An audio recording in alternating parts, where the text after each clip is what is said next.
안녕하세요. 스트로비스트 코리아의 권학봉입니다. 네, 오늘은 광축 렌즈를 이렇게 쓰다가 보면은 이 렌즈가 이제 광축이 틀어졌다 뭐 이러는 얘기가 많은데 이 광축이 그렇게 잘 틀어지는지 거기에 관해서 한번 말씀드려 보도록 하겠습니다. 물론 제가 혼자 이렇게 이야기하면은 그냥 야, 저 자식 저 또 내 피셜 펼치고 있다 막 이럴까봐 제가 렌즈 전문 회사인 시그마에 이메일을 보내가지고 이 광축이 이제 잘 틀어지느냐 이런 거에 관해서 이렇게 문의를 했는데 거기에 관한 답장이 왔어요. 그 답장이 한 번 온 게 아니고 저랑 이제 이메일을 주고받으면서 여러 가지 자세한 이야기를 다 나눴으니까 최소한 이 정도로 알고 계시면 된다. 이렇게 보시면 될 것 같습니다. 네, 그러면은 바로 시작해 보도록 하겠습니다.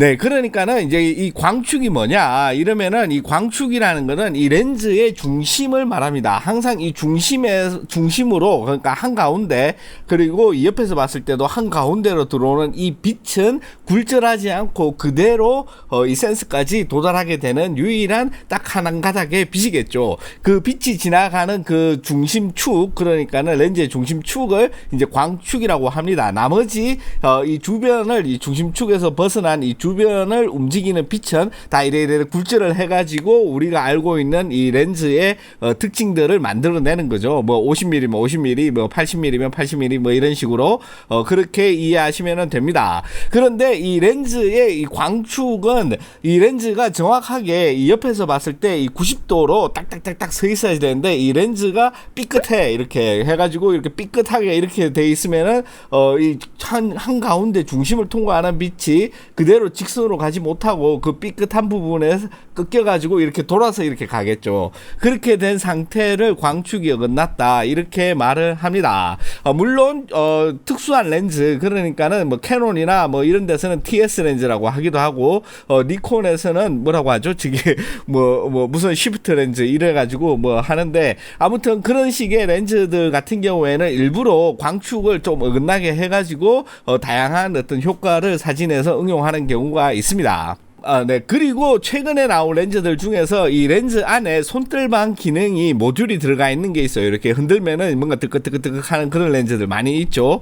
그런 렌즈들 같은 경우에는 이 렌즈가 움직이는 것과 완벽하게 반대로 이 광축을 움직여 가지고 우리가 보는 이미지 상에서는 이 이미지가 최대한 안 흔들리는 것처럼 보여주는 그런 스타일이 있습니다. 네. 그래서 이렇게 광축이 뭐다 이런 거를 여러분들이 이제 아셨죠. 그러니까는 이 광축이 이 렌즈에서 어긋난다 이러는 경우는 거의 없다고 보시면 돼요. 거의 없다. 어떤 경우에 광축이 어긋나냐 이러면은 이 렌즈를 갖다가 확 집어 던져가지고 거의 박살이 날 정도의 충격을 가한다 이러면은 가운데 이렇게 렌즈 뜯어보신 분은 다들 아시겠지만은 이 유리 알이 있으면은 이 링을 이렇게 스크류 링이라든지 아니면은 본드 칠 해가지고 이 링으로 앞뒤에서 꽉 물고 있습니다 이 렌즈를. 그래가지고 이 본드칠이라든지 스크류를 뜯어내고 움직일 수 있을 정도의 어떤 충격이라든지 이런 것들이 있어야 되고, 그게 아니다 이러면은 생산할 때 이거 만드시는 분이 깜빡 졸아가지고 이거 삐뚤게 끼워놨다 뭐 이러는데, 그런 거는 이제 QC 이제 퀄리티 컨트롤을 이제 통과하면서 이제 다 걸러지겠죠. 아무튼 거기에서 어떻게 하다가 이렇게 나와가지고 우리가 살 수도 있는데, 그런 거 같은 경우에는 이게 그 제조할 때부터 틀어졌으니까는 아마 이렇게 무상으로 당연히 교체를 해줄 거라고 생각을 합니다. 그래서 결론은 뭐냐 이러면은 이 광축이 틀어지지 않는다가 아니라 광축이 틀어질 수도 있지만은 여러분들이 느끼시는 거의 대부분의 주변부 화질 저하라든지 주변부의 이 포커스가 밸런스가 안 맞는다든지 이런 것 같은 경우에는 광축보다는 다른 요인이 있을 수 있는 확률이 더 크다 이런 말입니다. 또 어디 가가지고 야씨 그 락봉이씨 광축 안 틀어진대 막 이러면서 말씀하시면 안 돼요. 그러니까는 조금 더 쉽게 비유를 하자면은 여러분들이나 저나 맨날 이렇게 치킨이라든지 이런 맛있는 걸 먹고 싶은 거는 우리 뱃속에 기생충이 우글우글 해가지고 이렇게 맨날 배가 고픈 게 아니라 껍데기. 맛있는 거를 먹고 싶은 또 여러 가지 많은 요인들이 존재한다 이런 말씀을 드리는 거예요. 그래서 항상 내가 너무 배가 고파 그래 병원에 가가지고 뱃속에 기생충이 있는 것 같아요. 검사해 주세요. 이러면은 기생충이 나올 수도 있죠. 나올 수도 있는데 거의 대부분 이렇게 사람들 같은 경우에는 99.9% 그런 일은 잘 일어나지 않는다. 그런 게 바로 이 광축이 틀어졌다라고 여러분들이 이 렌즈에 대해서 의심하는 것과 비슷한 그런 비유라고 저는 생각을 해가지고 한번 꼽아봤습니다. 네, 그러면은 제가 하는 말이 이게 진짜인지 이게 아닌지 시그마에서 온 이메일 답변을 한번 보도록 하겠습니다. 이게 이메일이 일본어로 왔기 때문에 제가 이 파파고를 통해 가지고 번역을 해가지고 이렇게 갖다 놨어요. 보면은 뭐 인사말 이렇게 쭉 가고 이렇게 보시면은 중요한 부분이 여기 있죠. 광축이 어긋나 버리는 경우는 대부분 렌즈를 낙하시키거나 넘어지거나 하는 어떤 강한 충격을 가한 것이 원인이 될 수 있다. 뭐 이렇게 이제 처음에 간단하게 답변을 해줬어요. 그래서 이제 다시 이렇게 저렇게 해가지고 여러 가지 질문을 한 끝에 다양한 어떤 상황이라든지 이런 것에 관한 어떤 질문에 대한 답변을 받았습니다.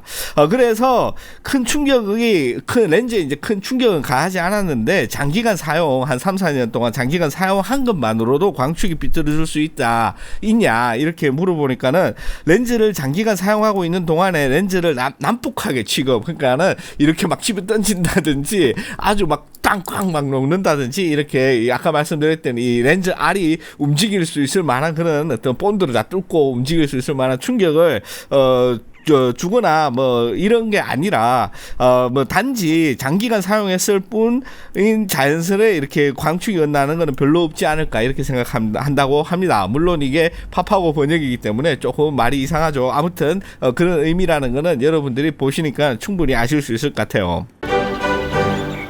그 다음에 여러분들이 집에서 테스트를 해가지고 이거 광축이 어긋난 거를 찾아내기가 굉장히 힘듭니다. 왜냐하면은 이 렌즈에서 봤을 때 이 렌즈의 이 끝부분과 이 사방이 있죠. 이 사방의 그 거리를 정확하게 맞춰야지 되는데 이게 해보시면 아시겠지만은 얼추까지는 되지만은 이게 광축이 미세하게 틀어진 거를 검출해낼 수 있을 만큼 신빙성 있게 오차 내 측정 오차가 이 광축이 틀어져갖고 나오는 그 오차 범위를 뛰어넘어서 나올 수 있게 그렇게 촬영하는 거는 쉬운 일이 아니다 이렇게 물어봤어요. 네, 그래서 시그마에서는 이렇게 답변이 왔습니다. 네, 렌즈에 광축의 어긋남이 있는지 해상력에 저하가 있는지 어떤지는 전용 기기나 해상 차트가 없으면 측정하기 어렵습니다. 이렇게 답변이 왔죠.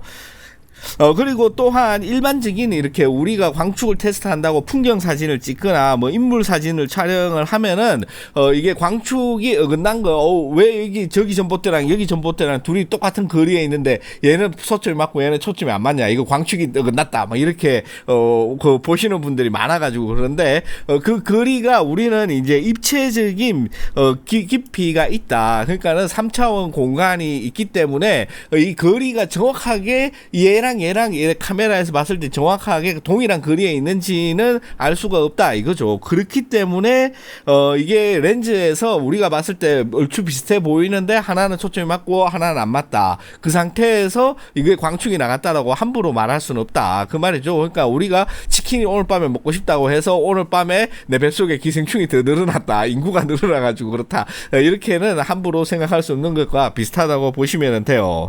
그래서 묘사가 이상하다고 생각되는 부분이 해상 분량인지 피사기 심도 밖으로 나와 버려서 피사기 심도 밖으로 그러니까 피사기 초점이 맞는 범위 밖으로 나와 있어서 그런지 판별이 어렵다 그런 말을 하고 있죠. 시그마에서도. 그래서 이제 집에서 뭐 할 수 있는 방법이 없냐 이렇게 물어보니까는 이제 신문지라든지 뭐 이런 거를 붙여가지고 아까 말씀드렸듯이 최대한 이 거리를 이 사방에 있는 거리 우리가 이제 카메라에서 신문지 한 장을 붙였다고 하면은 그 신문지를 이제 풀프레임에 꽉 차도록 최대한 꽉 차도록 한 다음에 그 모서리 부분이 렌즈에서 실제 거리가 동일한지 이거를 최선을 다해서 맞춘 상태에서 하면은 된다. 그런 식으로 조금 알려줬어요. 그런데 이제 문제는 문제는 이 모든 렌즈들이 이런 어떤 광축이 완벽하게 얘네들을 맞출 수가 없기 때문에 어느 정도 오차는 발생을 한다, 그런 말을 했어요. 그러니까 물론 시그마에서는 어느 정도 오리발이 필요하죠. 그래서 이제 오리발 정도를 내밀었는데 그게 이 광축이 어긋나 가지고 생기는 특수한 그런 어떤 블러와 비슷한 효과들이 이게 좌우가 다르다고 해가지고 무조건 광축이 나갔다라고 말은 할 수가 없다. 왜냐하면은 이 정도 오차인 경우에는 이 렌즈가 가지고 있는 오차 범위 안으로 들어오는 걸 수도 있고, 여러분들이 측정하는 그런 어떤 측정 방식의 에러, 그러니까는 오류일 수도 있다, 이런 말을 합니다. 네, 이렇게 오늘은 간단하게 이 렌즈들 광축에 관해서 이제 한번 알아봤는데요. 이렇게 시그마에서 이제 특별히 답변을 줬으니까는, 이게 니콘 렌즈, 예, 아이고, 예, 이렇게 하면 안 된다. 이런 광축 나갈 수 있다. 이런 말입니다. 아무튼, 이 시그마 렌즈를 몇 개 앞에 꺼내놓고 이렇게 말씀을 드려봤습니다. 시그마에 답변 줬으니까, 시그마 렌즈 꺼내놓고.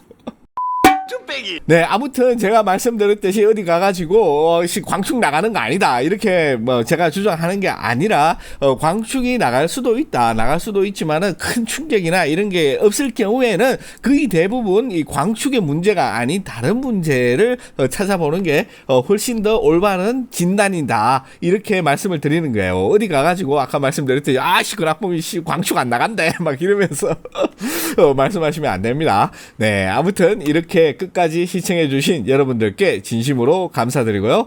다음 시간에 더욱 즐겁고 재미있는 내용으로 찾아뵙도록 하겠습니다. 고맙습니다.